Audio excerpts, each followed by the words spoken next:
یا حسین یا حسین یا حسین یا حسین یا حسین یا حسین یا حسین حسین حسین خدا کے دین کی بقا حسین اور زمان خدا کے دین کی بقا حسین اور زمان نہ ہو سکے کبھی جدا حسین اور نماز خدا کے دین کی بقا حسین اور زمان خدا کے دین کی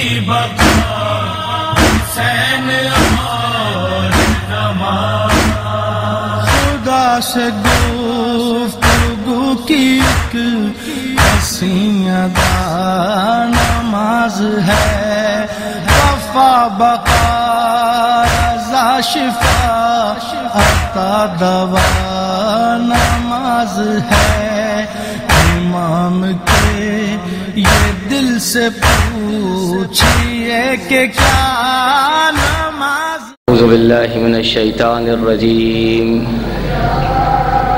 بسم اللہ الرحمن الرحیم الحمد للہ الذی ہدانا لہذا وما كنا لنہتدی لولا ان ہدانا اللہ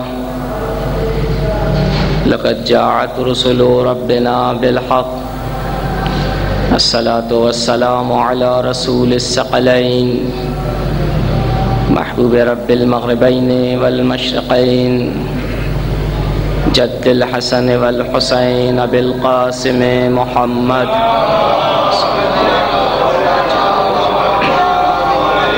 ولعنۃ اللہ علی اعدائهم من العناء الى قیام یوم الدین. اما بعد فقد قال اللہ سبحانہ تبارک وتعالی فی کتابہ المجید والفرقان الحمید وهو قوله الحق وهو اصدق القائلین. بسم اللہ الرحمن الرحیم ان الدین عند اللہ الاسلام وما اختلف الذین اوتوا الکتاب الا من بعد ما جاءهم العلم بغیا بینہم ومن یکفر بآیات اللہ فإن اللہ سریع الحساب. صلوات بھیجے محمد وعلی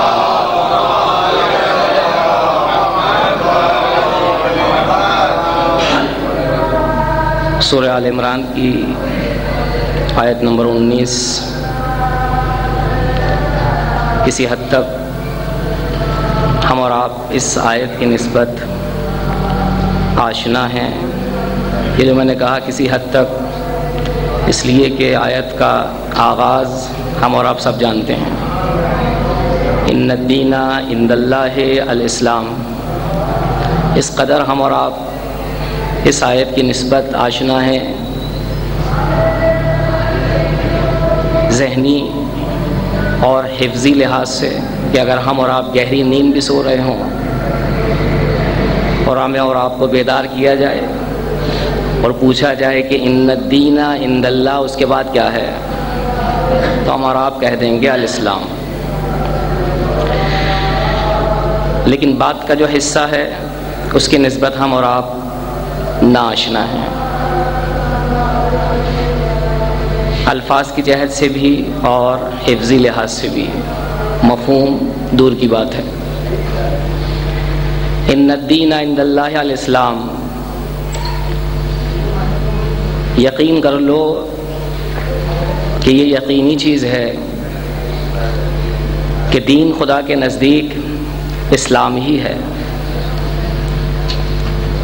وَمَا اخْتَلَفَ الَّذِينَ أُوتُوا الْكِتَابَ إِلَّا مِن بَعْدِ مَا جَاءَهُمُ الْعِلْمُ بَغْيًا بَيْنَهُمْ.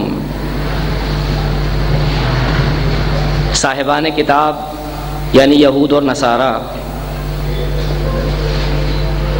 وہ اس دین کی نسبت ذرہ برابر اختلاف نہیں رکھتے. الا من بعد ما جاءهم العلم. ہاں اگر اختلاف رکھتے ہیں تو جہالت کی بنیاد پر نہیں، بلکہ انہیں معلوم ہے کہ جو ہمارا آخری پیغمبر دین لے کر آیا، جو مکتب لے کر آیا، جو احکام لے کر آیا، وہ دینی ہے کہ جو جناب موسیٰ کے ذریعے سے اور جناب عیسیٰ کے ذریعے سے پہنچا. لیکن اگر اختلاف رکھتے ہیں تو بغیاً بینہم، اختلاف اس میں نہیں ہے کہ یہ دین کوئی دوسرا دین ہے، بلکہ یہ وہی دین ہے جس کے پیروکار ہم ہیں. اور اگر اختلاف ہے تو بغیاً بینہم کی بنیاد پر، حسد اور کینے کی بنیاد پر، آپس میں دشمنی کی بنیاد پر. خداوند تعالیٰ اس کی بات کہتا ہے وَمَن يَكْفُرْ بِآيَاتِ اللَّهِ، جو شخص بھی آیات الہی کی نسبت انکار کرے گا، کفر ورزی سے کام لے گا، فَإِنَّ اللَّهَ سَرِيعُ الْحِسَابِ، تو یاد رکھو یقینی امر ہے یہ کہ خداوند عالم بہت جلدی حساب لیتا ہے. عزیزان محترم، اس آیے کے ذیل میں جو موضوع رکھا گیا وہ ہے دین کربلا کے آئینے میں. اور اسی موضوع کی مناسبت سے اگر آپ نے توجہ فرمائی ہو، اس آیت کا جو ترجمہ میں نے اپنے الفاظ میں تحت اللفظی اور کچھ تھوڑی سی وضاحت کے ساتھ پیش کیا، وہ اس موضوع کے ساتھ مربوط ہے کہ دین کربلا کے آئینے میں سوال کیوں آخر یہ موضوع رکھا گیا، آخر کیا ضرورت پیش آئی کہ دین کو کربلا کے آئینے میں دیکھا جائے. کیا کوئی دوسری چیز یا دوسرا ذریعہ یا وسیلہ نہیں کہ جسے معیار قرار دیتے ہوئے ہم اور آپ حساب کریں دین کو، اور وہ حساب شدہ دین ہم اپنے انفرادی وجود میں ملاحظہ کریں، اور اگر پائیں تو ایک شکر کا سجدہ کریں. اجتماعی لحاظ سے اگر اس دین کو پاتے ہیں تو پھر دوبارہ ہم اور آپ ایک شکر کا سجدہ کریں، اگرچہ ہم اور آپ سب جانتے ہیں کہ اجتماعی لحاظ سے اگر ہم اور آپ کسی بھی چیز کو لینا چاہیں، خاص طور خاص دین کو، تو اجتماع اور معاشرہ اور سوسائٹی بغیر افراد کے وجود میں نہیں آ سکتا. اگر ہمیں اور آپ کو فرداً دین کمال کے ساتھ دکھائی دے کہ جیسا ہونا چاہیے، یا قدر کمال کی منزل پر گامزن نظر آئے، تو ہم اور آپ شکر کا سجدہ کریں کہ بار الہ تو نے مجھے دیندار قرار دیا، اور ایسا معاشرہ میرے ذریعے سے اور چند افراد کے ذریعے سے تشکیل پا رہا ہے کہ جو دینی معاشرہ ہے. آخر یہ موضوع کیوں رکھا گیا؟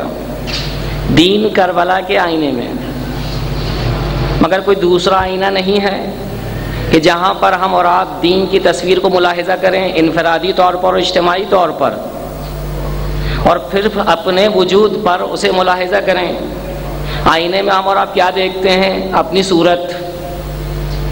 آئینہ ہمیں اور آپ کو کیا دکھلاتا ہے؟ کہ جناب جب آپ آئینے میں اپنی صورت دیکھتے ہیں تو آپ کی صورت پر یا آپ کے جسم پر یا آپ نے جو لباس پہنا ہوا ہے آپ کے عیوب سے اور نقائص سے آشنا کرتا ہے. اور اگر اتفاق سے آپ کے جو ہے لباس میں کوئی عیب نہیں، کوئی نقص نہیں، ظاہری طور پر آپ کے چہرے میں کوئی چیز موجود نہیں عیب کے حوالے سے، نقص کے حوالے سے، تو آپ خوش ہوتے ہیں ماشاءاللہ اب میں تیار۔ کہا تیاری کس کی؟ کہا اس کے بعد جو مرحلہ ہے کام کا وہ اسے انجام میں آسانی سے دے سکتا ہوں۔ ہم اور آپ کیا کرتے ہیں جب الصبح سے مراد یہ ہے کہ جب ہم اپنی ڈیوٹیوں پر جانا چاہتے ہیں باہر کام کے لحاظ سے، تو آئینہ ملاحظہ کرتے ہیں۔ بہت توجہ کا طالب ہوں، آئینہ ملاحظہ کرتے ہیں، آئینے میں جو ہے اپنے شکل و شمائل کو ملاحظہ کرتے ہیں، اپنے لباس کو ملاحظہ کرتے ہیں۔ اب اس کے بعد ہم اور آپ جو ہے مطمئن ہو جاتے ہیں کہ جو ہے اب ہمارے لیے اور کوئی کام یہاں کا باقی نہیں رہا، بس اب تیار ہیں۔ کہا کس کے لیے تیاری ہے یہ؟ کہا کہاں جانا ہے؟ کہا اس کام کے لیے جانا ہے کہ جو روزانہ کرتے ہیں صبح سے شام تک نان نفقے کی تلاش میں۔ کہا اب جو نان نفقہ ہم اور آپ تلاش کریں گے بڑے اطمینان کے ساتھ۔ کہا یہ ظاہری جو ہے وضع و قطع ہماری صحیح ہے، ظاہری وضع قطع جب صحیح ہے تو اب جو ہے سامنے دیکھنے والا جو بھی ہوگا یا جس سے ملاقات ہوگی تو وہ ہماری شخصیت کو دیکھے گا۔ شخصیت سے یہاں پر مراد ظاہری شخصیت کو۔ کہا ماشاءاللہ کتنے منظم ہیں، کتنے مرتب ہیں۔ کہا یہ ترتیب اور نظم بتلاتا ہے کہ آپ کا جو ہے باطن بھی کیسا منظم اور مرتب ہوگا۔ صلوات بھیجے محمد و آل محمد پر۔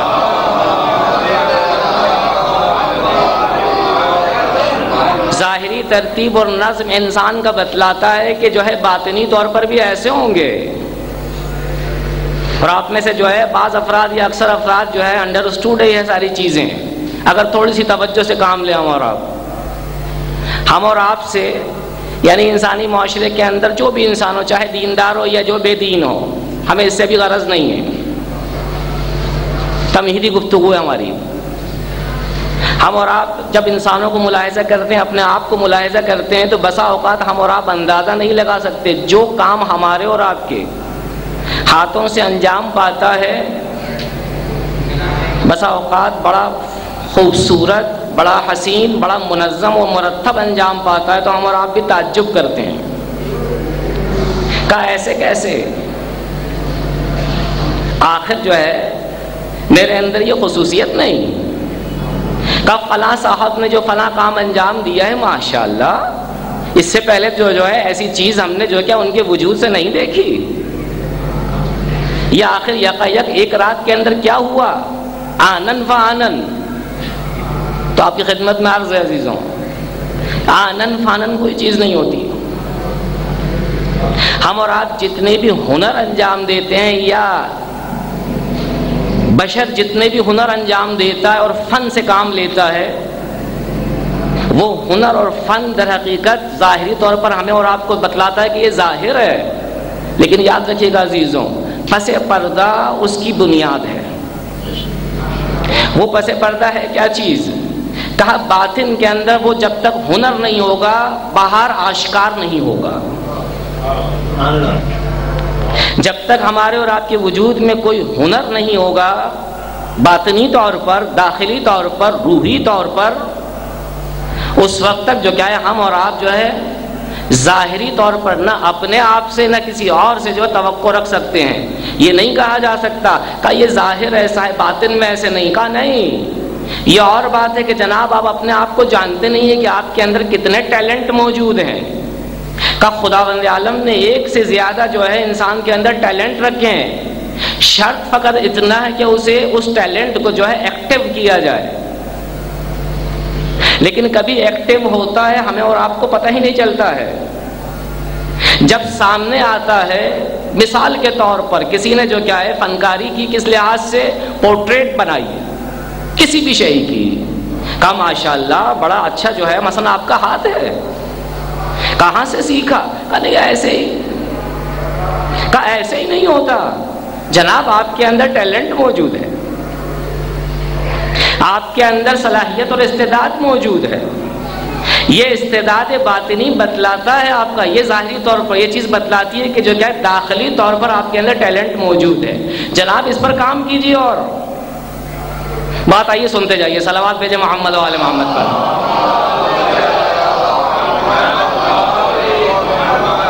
ہمارے اپنے گھروں کے اندر بچے مختلف ذہن کے ہوتے ہیں. ایک ہی گھر کے اندر چند بچے ہیں، بڑا بیٹا، بڑی بیٹی، پھر بیٹا، پھر بیٹا، بیٹی، بالا جو بھی ہیں، ایک ہی ماں باپ سے ہیں، ایک ہی خاندان ہے، ایک ہی چار دیواری کے اندر ہیں. للہ بتلائیے، سارے ہمارے اور آپ کے فرزند یکساں ہوتے ہیں؟ کوئی بھی نہیں کہے گا کہ ہاں نہ، سب کہیں گے نہیں. اب کیوں؟ کیا آپ لوگ ان کے پیرنٹس نہیں ہیں؟ فلاں کے فلاں کے فلاں کے کیا آپ کے بچے نہیں ہیں؟ کہا کیوں نہیں، 70% ہمارے بچے ہیں. کم مزاج میں فرق کیوں ہے؟ سب سے پہلے یہیں سے چلتے ہیں. کہ سب کے جو ہے ٹیلنٹ میں فرق کیوں ہے؟ بس اگر جو ہے کوئی بچہ بچوں کے درمیان کوئی ہنرمندی کا کام انجام دیتا ہے، اور ہم اور آپ میں سے اگر کوئی دیکھ لے کہ جو اس ہنر سے تعلق رکھتا ہے، تو فوراً کہے گا اس کے والد سے کہ جناب اس کو سنبھال کے رکھیں. یعنی کیا؟ کہ اس کو اچھے طریقے سے ٹرین کیجیے، اس پر توجہ دیجیے، اس کی تعلیم و تربیت کا بندوبست کیجیے. کہا کیوں؟ کیا دیکھ لیا آپ نے؟ کہا اس کے اندر جو میں جوہر دیکھ رہا ہوں وہ گوہر ہے. جو جوہر دیکھ رہا ہوں وہ گوہر ہے، اور گوہر جو ہے آشکار نہیں ہوتا، سیپ کے اندر ہوتا ہے. کہا یہ چھپا ہوا ہے. کہا اسے اگر آشکار کرنا ہے تو ضروری ہے بشرطہا و شروطہا. کہا وہ شرط کیا ہے؟ کہا توجہ توجہ توجہ. کہا کس طرح سے توجہ دوں؟ کہا اس کی تعلیم عمدہ ہو، اس کی تربیت اچھی ہو. صلوات بھیجے محمد و آل محمد پر.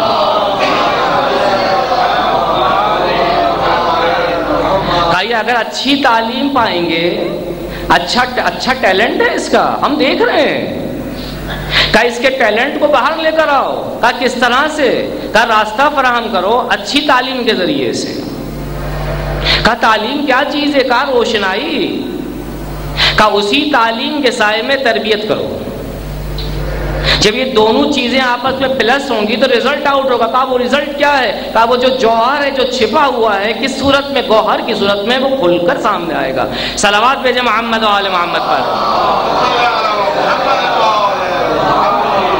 بس یاد رکھیں عزیزوں، ہمارے اور آپ کے وجود میں ٹیلنٹ ہے، کوئی مایوس نہ ہو. ہر ایک کے پاس یہ ٹیلنٹ موجود ہے. سبحان اللہ. خدا داد صلاحیتیں موجود ہیں. سبحان اللہ. خداوند عالم یہ چاہتا ہے، کہا اے عزیز اس ٹیلنٹ کو باہر لے کر آ، ایکٹیو کر. کہا یہ ایکٹیو نہیں ہو سکتا. کہا اگر نہیں ہو سکتا تو یاد رکھ میں دیتا ہی نہیں ہوں ایسی چیز کو کہ جو ایکٹیو نہ ہو. سبحان اللہ. سبحان اللہ. اس لیے کہ میں نے جو ہے جو تمہیں ٹیلنٹ دیا ہے، ان تمام ٹیلنٹس کا اگر خلاصہ کر لیا جائے تو سورہ روم کی آیت نمبر 30 ہے. سبحان اللہ. کہ وہ ٹیلنٹ کیا ہے کہ جو ہمارے موضوع سے منسلک ہے، کہ جو ہم اور آپ بار بار اس آیہ کریمہ کو ممبروں سے سنتے ہیں، ذاکران اہل بیت سے. حافظ ہیں تقریباً اس آیت کے بھی. جیسے ہی جو ہے پڑھنا شروع کروں گا آپ جانتے ہیں کیا ہوگا آخر میں. فطرت اللہ التی فطر الناس علیہا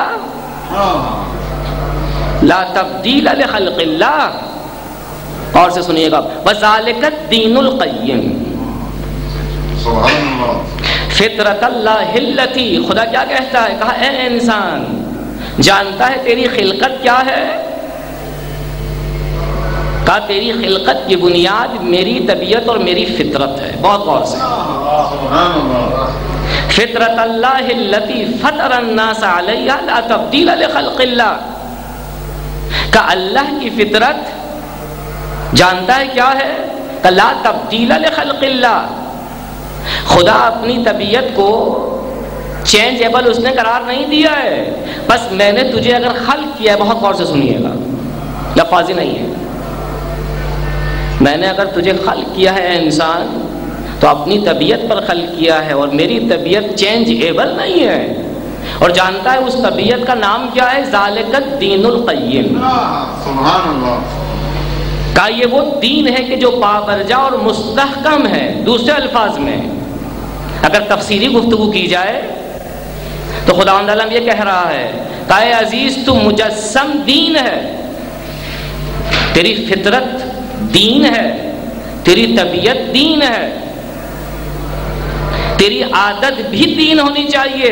مشکل تیرے ساتھ اب یہ ہے، غور سے سنیے گا، کہا تیری طبیعت کہ جو میری طبیعت ہے یعنی فطرت وہ تو ہے ہی، لیکن مشکل کہاں پر ہے؟ کہا یہ نظر کیوں نہیں آتا؟ کہا تو نے عادت کے پردے ڈالے میں، کہا ان عادتوں کے پردوں کو ہٹا لے، فطرت دکھائی دے گی۔ صلوات بھیجے محمد و آل محمد پر۔ واقعاً ایسا ہی ہے۔ آیا خالی ہم نے جو ہے ٹائم پاس کرنے کے لیے گفتگو کی ہے یا نہیں؟ حقیقت ہے۔ مولا کائنات علی ابن ابی طالب علیہ السلام نہج البلاغہ پہلا خطبہ بعثت انبیاء کا مقصد بتلا رہے ہیں کہ یاد رکھو خداوند عالم نے 1,24,000 پیغمبروں کو کیوں بھیجا، یا کے بعد دیگرے، یعنی ہدف اور فلسفہ کیا ہے بھیجنے کا؟ بہت ہی مختصر لیکن جامع۔ کہا جانتے ہو کیوں بھیجا؟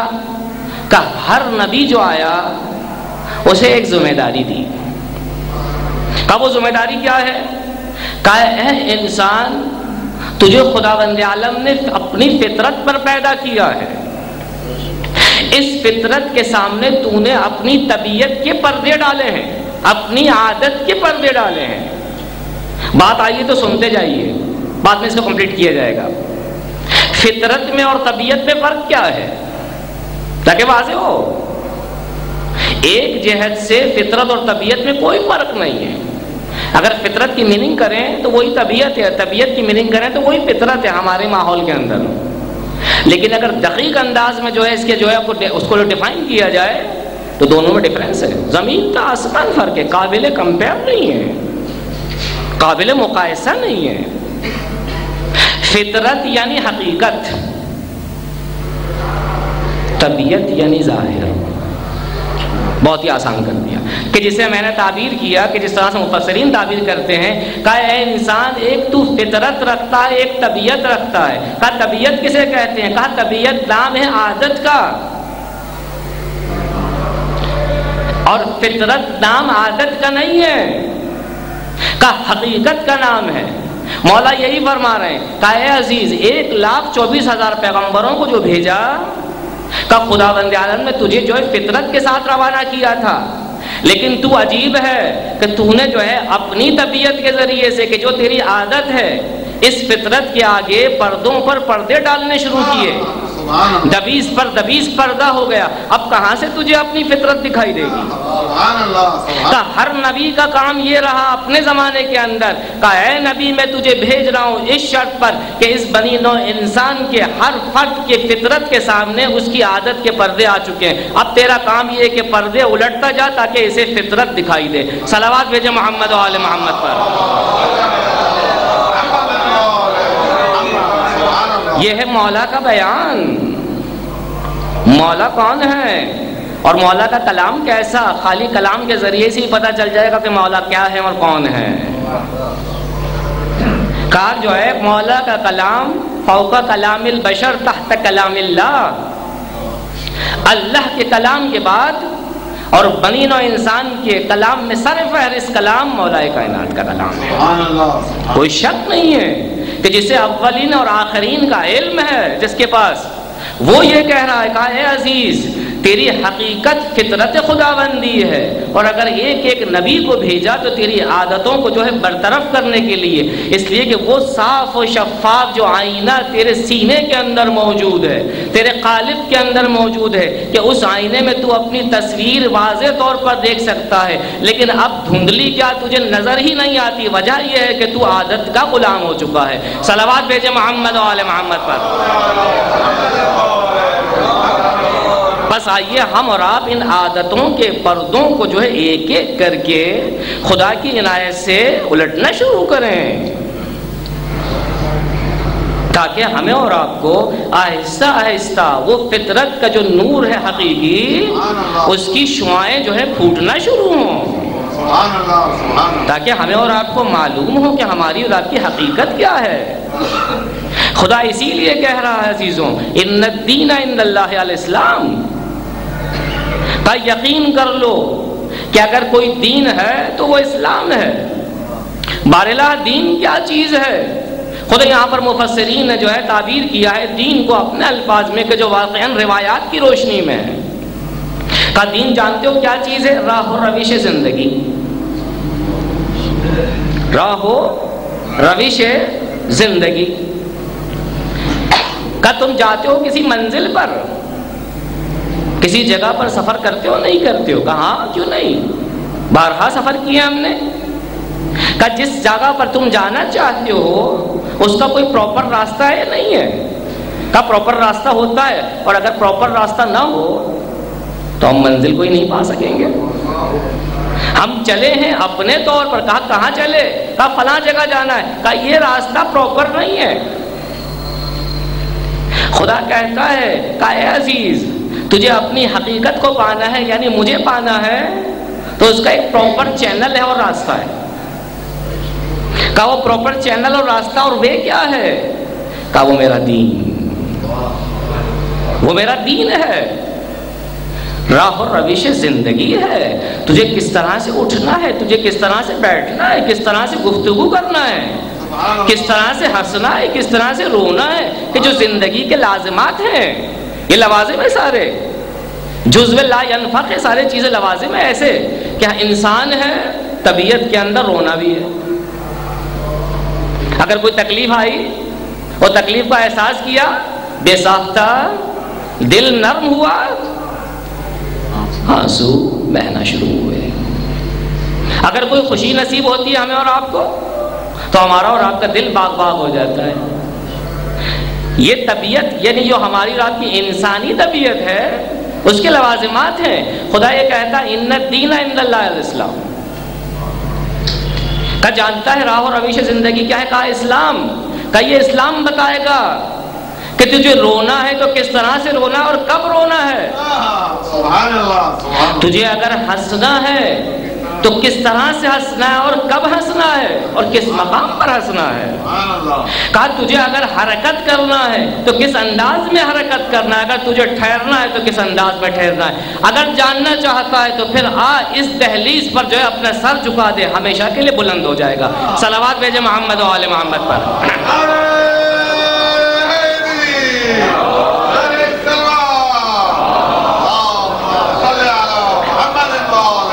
بس یہ ہے اسلام کہ جو ہمیں اور آپ کو اول سے لے کر آخر تک ہمارے اور آپ کی وجودی جو حرکت ہے اس کا شیڈیول پیش کرتا ہے، اس کا ایک پروگرام دیتا ہے ہمیں اور آپ کو کہ اے انسان تجھے کس طرح سے گفتگو کرنا ہے، تجھے کس طرح سے اٹھنا ہے، کس طرح سے حرکت کو انجام دینا ہے۔ کہ تو آزاد نہیں اگرچہ آزاد ہے، بہت غور سے، تو آزاد نہیں اگرچہ آزاد ہے۔ کہ یہ کیسے ہو سکتا ہے؟ کہ مولانا تھکے ہوئے آپ، کہ ضد و نقیض باتیں کیسے ہو سکتی ہیں؟ پہلے کہہ رہے ہیں کہ جو آزاد نہیں اگرچہ آزاد ہے، بس کہہ دیجئے یہ آزاد ہے یا آزاد نہیں۔ کہ اے عزیز تو آزاد نہیں، تیرا ایک مولا ہے، اس مولا نے جو ہے تیری زندگی کو جو ہے تجھے عطا کیا، وہ جانتا ہے کہ تجھے کس طرح سے اٹھنا ہے، کس طرح سے بیٹھنا ہے، وہ باؤنڈری کیا ہے۔ اس نے تجھے جو ہے اگر اس باؤنڈری کے اندر حرکت کرنے کے لیے کہا ہے تو کبھی تصور نہ کرنا، اور غور سے کبھی تصور نہ کرنا کہ تجھے اس نے جو ہے اسیر کیا ہوا ہے، باؤنڈ کیا ہوا ہے۔ کہا یہ اگر باؤنڈ بھی کیا ہے تو یہ باؤنڈ نہیں بلکہ تیری حفاظت ہے۔ وہ جانتا ہے کہ تو اگر اس باؤنڈری سے باہر نکلا تو تجھے نقصان پر نقصان ہوگا۔ صلوات بھیجے محمد و آل محمد پر۔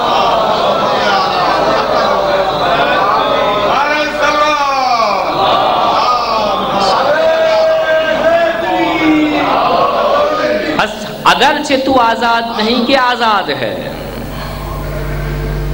مسلمان رہنا ہے، متدین ہونا ہے، دیندار قرار پانا ہے، اپنے آپ سے پوچھ تیرے ضمیر کی آواز تجھے یہ کہے گی کہ ہاں دیندار رہنا ہے، اس لیے کہ ضمیر کی آواز در حقیقت وجدان کی آواز ہے، اور وجدان کی آواز در حقیقت فطرت کی آواز ہے۔ سبحان اللہ سبحان اللہ۔ فطرت کی آواز ہمیشہ برحق ہوتی ہے، اور کبھی بھی جو ہے انسان باہوش فطرت کی آواز کو کہ جو وجدان کی آواز ہے اس کا انکار نہیں کرتا ہے۔ کب پوچھ اس سے کہ اس کا تقاضا کیا ہے؟ کہے عزیز اسی دہلیز پر رہنا، کہ اس سے اگر آگے گیا تو اپنی زندگی سے ہاتھ دھو بیٹھے گا۔ کہا میں تو کھا رہا ہوں، میں پی رہا ہوں، سب کچھ کر رہا ہوں، کہا سب کچھ ہونے کے باوجود بھی نقصان میں ہے۔ کہا وہ کیسے؟ کہا دعائے عرفہ کو ملاحظہ کیا ہے تو نے؟ مولا کیا فرماتے ہیں کہ جس کی یاد منانے کے لیے ہم اور آپ جمع ہوئے ہیں یہاں پر، فرش عزا بچھا کے بیٹھے ہوئے ہیں، فرماتے ہیں بار الہا جسے تو مل گیا اس کے پاس اگر کچھ بھی نہ ہو سب کچھ اس کے پاس ہے، اور اگر جو ہے جس کے پاس تو نہیں سب کچھ اگر اس کے پاس ہے تو کچھ بھی نہیں۔ صلوات بھیجے محمد و آل محمد پر۔ بس آئیے ہمیں اور آپ کو کس چیز کو اختیار کرنا ہوگا۔ اے انسان تجھے میں نے آپشن دے دیا ہے، آپشن دیا، لا اکراہ فی الدین، آیت الکرسی کا حصہ ہے اور ہمارے موضوع سے ریلیٹڈ ہے۔ لا اکراہ فی الدین قد تبین الرشد من الغی، بس قد دین میں کوئی جبر نہیں، کا راہ و روش زندگی اختیار کرنے کے اندر کوئی جبر نہیں۔ اس وقت کہ جب حق اور باطل کھل کر سامنے آ جائے، کہا یہ حق ہے اور یہ باطل، اور تجھے سمجھ میں آ جائے کہا یہ حق ہے، اس پر چلتے ہوئے میں اپنی جو ہے منزل مقصود کو پا لوں گا، اور اگر اس راستے کو اختیار کیا تو لاکھ میں ارادہ کروں کہ مجھے اپنی منزل پر جانا ہے، لیکن اگر پراپر چینل نہیں ہے تو تو حرکت بھی کرے گا تو منزل کو نہیں پا سکے گا۔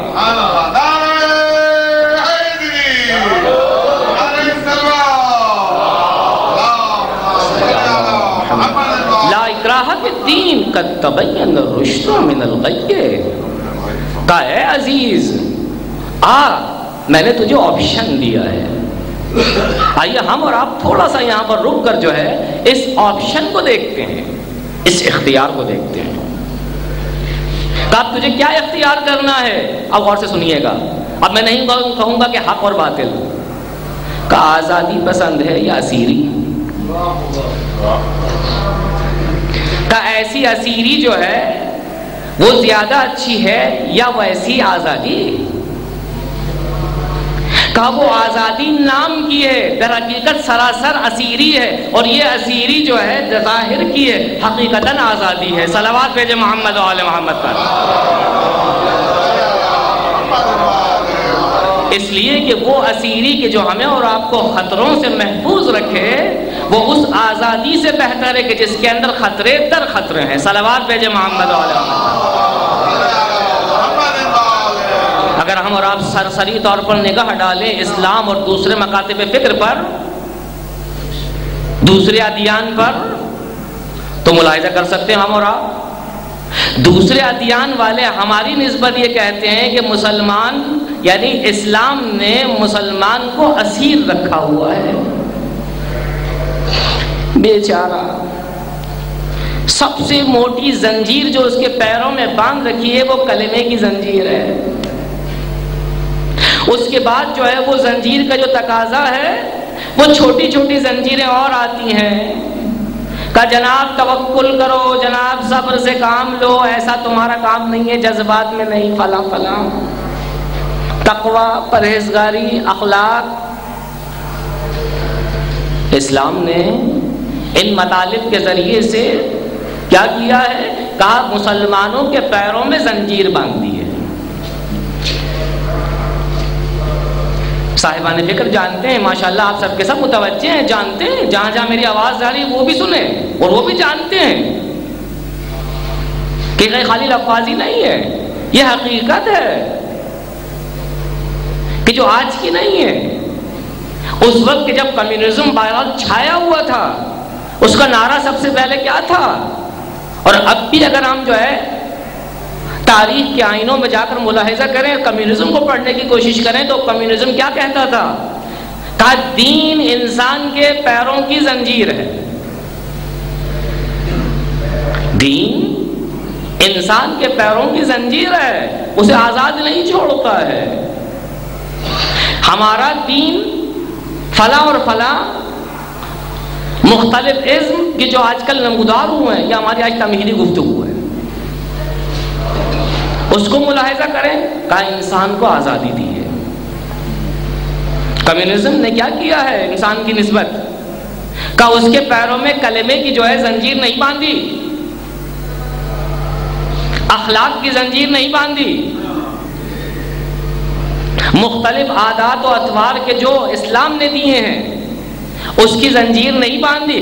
ہمارے یہاں جو ہے آزادی ہی آزادی، بہت مختصر کروں، اسی آزادی کو اگر ہم اور آپ آج ملاحظہ کریں تو انہیں جو کہ نابودی کے دہانے پر لا کھڑا کیا ہے، اور یہی نابودی ان کے لیے جو ہے بعض افراد کی نسبت جو ہے ہوش آور ہوئی ہے۔ اور ہم اور آپ اگر ملاحظہ کریں، دیکھ رہے ہیں ہم اور آپ، اسلامی بیداری تو اسلامی بیداری ہے، لیکن اسلامی بیداری کی ہوا جب لگی ہے یورپ کے اندر تو وہاں پر بھی جو ہے لوگ سڑکوں پر آ گئے، انہیں پتا چلا کہ ہماری ایک فطرت ہے اور ایک ہماری عادت ہے، ان لوگوں نے عادت کا غلام بنا رکھا ہے۔ کہا اسلامی بیداری نے ہمیں بتلایا کہ عادت کے پردوں کو ہٹاؤ، تمہیں تمہاری فطرت دکھائی دے گی۔ فطرت جب دکھائی دی تو کہا کہ ہم آزاد ہونا چاہتے ہیں، ہم اسیر ہیں، ہم آزاد ہونا چاہتے ہیں۔ صلوات بھیجے محمد و آل محمد پر۔ ہے ہی ایسا، حقیقت کی بنیاد ہے، فیکٹ ہے یہ۔ اگر ہم اور آپ نزدیک سے نزدیک ہو کر جو ہے اس کی اسٹڈی کریں کہ جو آج ریگولیشن آ رہا ہے یورپ کے اندر اور امریکہ کے اندر، کہ یہ کس چیز کا منشا کیا ہے اس کا؟ کہ منشا وہ معلوم ہے، کہ انسانوں کو اپنی حقیقت معلوم ہو گئی ہے، سبحان اللہ، ان کے حکمرانوں کی نسبت ان کی حقیقت معلوم ہو گئی ہے، کہ یہ حکمران ہمیں آزادی کا جو ہے پروانہ دے رہے تھے، کہا تم آزاد، فلاں کام کرو، فلاں کام کرو، فلاں کام کرو، فلاں کام۔ اسلامی کنٹری کے اندر رہنے والے افراد جو کیا یہ کہتے تھے کہ بھئی اسلام نے کیا زنجیر باندھی ہوئی ہے، کہا یورپ کے اندر دیکھو کیسی آزادی، کہ اب ان سے کہا جائے کہ دیکھ لیا آپ نے آزادی کا حشر، انہیں اب پتا چلا کہ وہ آزادی نہیں تھی، غلامی تھی، وہ غلامی تھی۔ اگر واقعاً آزادی ہوتی تو کون ہو سکتا ہے احمق کہ جو اپنی آزادی کو چھوڑ کر اسارت کی طرف آئے؟ سب کچھ تو مل رہا تھا ان کو، پھر آخر بالآخر انہوں نے جو کیا سڑکوں کو نکل کر احتجاج کرنا کیوں شروع کیا؟ بس دلیل ہے اس بات کی کہ جسے وہ آزادی سمجھ رہے تھے اب انہیں پتا چلا کہ وہ آزادی نہیں اسارت۔ کہ اب کیا چاہیے؟ کہ وہ اسیری چاہیے کہ جس کے اندر عین آزادی موجود ہے۔ صلوات بھیجے محمد و آل محمد پر۔ بس عزیزوں، باقی باتیں آئندہ انشاءاللہ۔ دین راہ و روش زندگی ہے، ہمیں اور آپ کو جینے کا طریقہ بتلاتا ہے۔ کہ عزیز جینا ہے کہ جینا ہے تو پھر کیوں اس طرح سے نہ جی کہ جس کے اندر بقا ہو۔ ظاہری طور پر تو حرکت کو کہتا ہے جینا، اگر اعضاء و جوارے جو ہے رک بھی جائیں تو مزہ اس وقت ہے کہ اعضاء و جوارے رکنے کے بعد بھی جو کیا ہے کہا جائے کہ یہ زندگی کامل ہے۔ مولانا کیا کہہ رہے ہیں آپ؟ کہاں صحیح ہے کہ اگر تاریخ کے آئینے میں چلے جائیں پیچھے ماضی میں، ورک گردانی کرنا شروع کریں ہم اور آپ، الا ماشاء اللہ افراد اور معاشرے، ان کی حرکات و سکنات میں ہمیں اور آپ کو بتلایا کہ دیکھو اگر جینا ہے تو ہم ایک راز بتلاتے ہیں آپ کو کہ کس طرح سے جینا ہے، کہ با کمال جینا، کہ کس طرح سے، کہ مر جاؤ زندہ ہو جاؤ گے۔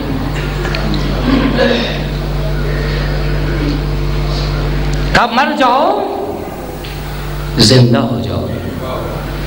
کہ مگر مر کے بھی زندہ ہوتا ہے، کہ ہاں وہ زندگی ہی زندگی ہے، جس کے اندر ہم اور آپ اپنی جانوں کو اپنے اختیار سے دے دیں.